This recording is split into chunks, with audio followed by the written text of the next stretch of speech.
Cause I wanna touch you, baby, and I wanna feel you too. I wanna see the sunrise and your sins. Just me and you. Light it up on on the run. Let's make love tonight. Make it up, fall in love.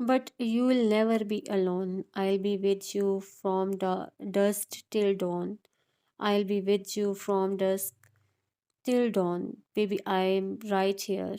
I'll hold you when things go wrong. I'll be with you from dusk till dawn. I'll be with you from dusk till dawn. Baby, I'm right here. I'll be with you from dusk till dawn. Baby, I'm here. We were shut like a jacket. So do your zip.